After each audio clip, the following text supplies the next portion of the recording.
견과류는 암에 어떨까요? 견과류는 암에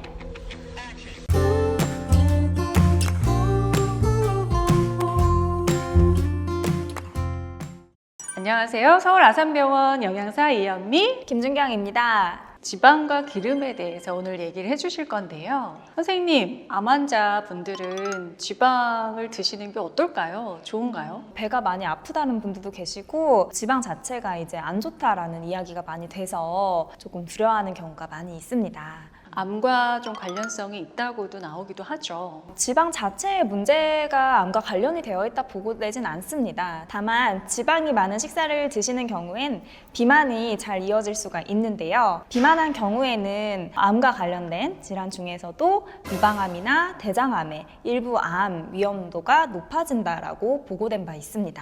선생님, 지방이 뭐죠? 지방은 영어로 fat이라고 하는데요. 저희가 이제 주 3대 영양소가 이제 탄수화물, 단백질, 지질이라고 있는데 지질 안에서 상온에서 고체 형태가 되는 게 지방이고요. 그리고 상온에서 액체 형태가 되는 것이 오일, 기름이라고 분류를 할 수 있습니다. 그럼 지질은 무슨 일을 할까요? 네, 지질은 사람의 몸에서 꼭 필요한 영양소인데요. 뼈나 이제 세포의 전체에 둘러싸게 되면서 체온 유지도 해주고 몸을 보호해주는 역할도 하게 됩니다. 그리고 세포의 막을 형성해주는 기능도 하게 되고요. 또한 이제 지질이라고 하는 건 안에 이제 콜레스테롤이 있어요. 콜레스테롤은 호르몬을 만들어주는 전구체의 역할도 하게 됩니다. 또 뿐만 아니라 지질은 음식의 맛과 향을 또 줄 수가 있고 이제 지방으로서 흡수가 되는 영양소인 지용성 비타민이 있는데 비타민 A, D, E, K와 같은 영양소의 몸에서의 흡수도 도와주는 역할을 하고 있습니다. 보통 어디에 지방이 많이 들어있을까요, 선생님? 식물성 기름인 뭐 올리브유, 아보카도유, 카놀라유 이런 기름에 많이 들어있고 또 이제 생선이나 고기에도 들어있고요. 견과류나 유제품에도 많이 들어있는 영양소입니다. 선생님, 다양한 곳에 지방이 들어있는데요. 식품별로 함량의 차이가 보일까요? 네, 있습니다. 주로 고기나 생선류에는 10에서 20% 정도 지방이 들어있고 우유에는 한 50%, 견과류는 50에서 한 70%, 기름에는 100% 정도의 지방이 들어있습니다. 굳는 지방, 흘러내리는 액상의 기름. 네. 어떤 차이라고 봐야 될까요? 보통 이 기름이라고 하는 거 안에는 지방산이 들어가게 되는데요. 보통 상온에서 고체인 지방은 보통 포화지방산의 함량이 높고 이러한 지방들은 주로 식품 9번 중에서도 고기의 기름이라든지 아니면은 케이크라든지 치즈에 많이 들어있고 상온에서 고체인 만큼 혈액에 조금 쌓이면서 심혈관계 질환의 요인이 또 될 수가 있습니다. 액상의 기름 같은 경우엔 불포화 지방산이라고 하는 지방산이 다량 함유가 되어 있습니다. 주로 이제 기름에 있는 흔히 사용하는 저희 뭐 식용유라든지 이런 기름에 들어 있고요. 견과류에도 많이 들어있는 지방산 성분인데 이러한 지방산은 불포화 지방산을 좀 드시게 되면 심혈관계 질환에는 또 이제 포화 지방산과는 반대로 좀 좋다라고 보고가 되고 있습니다. 그러면 포화지방산은 안 드시는 게 좋을까요? 불포화지방산 위주로 드시고? 아직까지 불포화지방산의 섭취 권장량은 나와 있지는 않고요. 포화지방산의 섭취 기준은 2020년 한국인 영양 섭취 기준에 따르면 전체 총 섭취한 에너지의 7% 미만으로 드시라라고 권고가 되고 있습니다.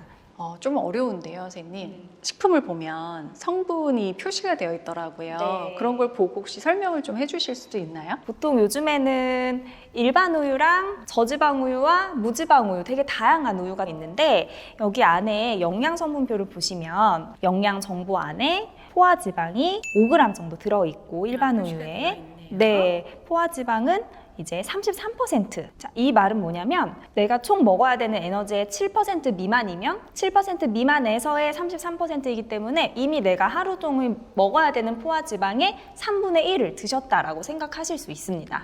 또 이제 반대로 저지방 우유 같은 경우에는 일반 우유와는 조금 차이가 있어서 내가 다소 평소에 기름기가 많은 걸 드시는 경우는 이렇게 대체해서 포화지방이 낮은 식품으로 좀 선택해서 드시는 게 좀 더 바람직하다 이렇게 볼 수가 있습니다. 비율에 맞춰서 드셔야 되는 것도 있을까요? 필수 지방산 이런 얘기도 좀 많이 하시더라고요. 필수 지방산은 오메가3 지방산인 알파 리놀렌산과 오메가6 지방산인 리놀레산이 있습니다. 2020년 한국 영양학회 기준에 따르면은 이 비율을 1대4에서 1대10까지의 비율로 섭취하는 것이 염증이라든지 면역 반응의 개선에 좀 더 조절에 적절하다라고 보고가 되고 있습니다. 그러면 지방을 무조건 적게 먹는다기보다는 어떻게 조화롭게 드시는지가 굉장히 중요하겠네요. 기름을 어떻게 사용하는 게 그 비율을 맞출 수 있을까요? 사실 맞추기 되게 좀 어려운데요. 제가 이거는 말씀드릴 수 있어요. 저희가 이제 식물성 기름들 중에서도 오메가3와 오메가6가 어디에 많은지를 말씀을 드릴게요. 예를 들면 들기름이나 아마씨유에는 오메가3 함량이 높고요. 옥수수유나 콩기름 같은 경우에는 오메가6 함량이 높습니다. 그리고 올리브유와 카놀라유 같은 경우에는 오메가9의 함량이 좀 높기 때문에 올리브유가 좋다고 해서 올리브유만 막 쓰는 것보다는 다양하게 드시면 그 비율을 어느 정도 좀 도달이 되지 않을까 이렇게 생각이 들었습니다. 선생님, 요리를 하는 방법도 뭔가 팁이 있을 것 같거든요. 저 같은 경우는 집에서 나물 같은 거 무칠 때는 그냥 들기름이나 참기름을 쓰고 열을 가할 때는 보통 그냥 식용유를 많이 쓰거든요. 좋은 방법일까요?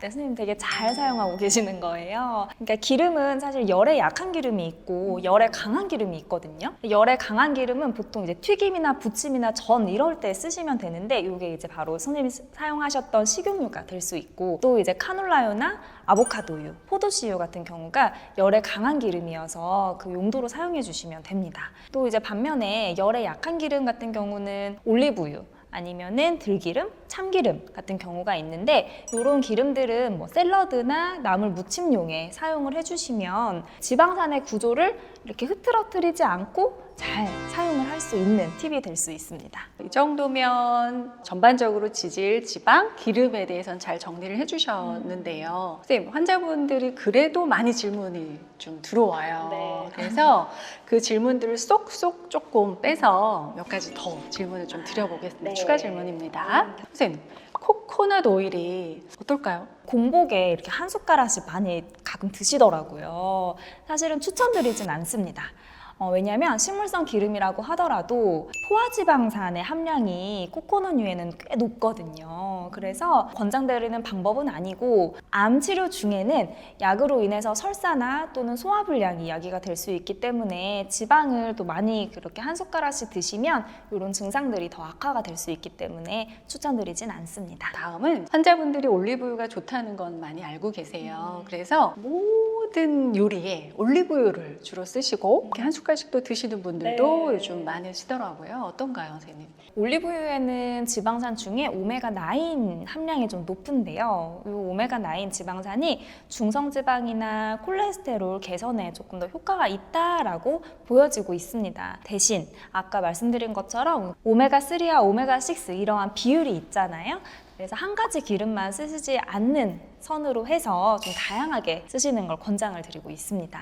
또 요즘 견과류를 많이 드시더라고요. 견과류는 암에 어떨까요, 선생님?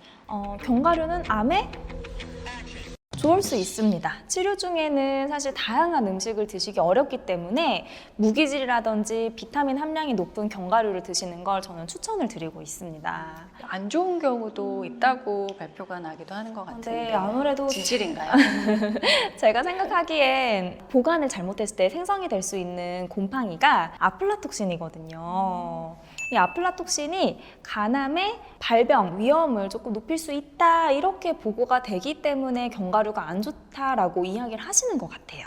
견과류를 요즘 진짜 많이들 드셔서 혹시 권장량이 제시되어 있을까요? 네, 2020년 한국 영양 섭취 기준에 따르면 견과류는 약 30g 정도 드시라라고 권고가 되고 있습니다. 제 손으로 봤을 때 이제 한 줌이 되는 양이거든요. 밥 한 3분의 2공기 드시는 양만큼의 에너지이기 때문에 너무 또 과다하게 많이 드시는 거는 피하시는 게 좋겠습니다. 지방 섭취에 주의할 점이 있을까요, 선생님? 결론은 이제 큰 영양소인 지질이라는 거는 하나가 아니고 그 안에 뭐 여러 가지 역할을 하는 지방산이 있다는 점을 아셨으면 좋겠고 다양한 조리법을 이용해서 지방을 너무 가리지 않고 사용하셨으면 좋겠습니다. 네, 감사합니다. 지금까지 지방, 기름을 올바로 먹자에 대한 우리 김준경 영양사님의 이야기였습니다. 서울 아산병원 임상영양사가 전해주는 건강하고 안전한 지방 섭취하는 방법이었습니다. 구독과 좋아요. 알림 설정까지 부탁드립니다.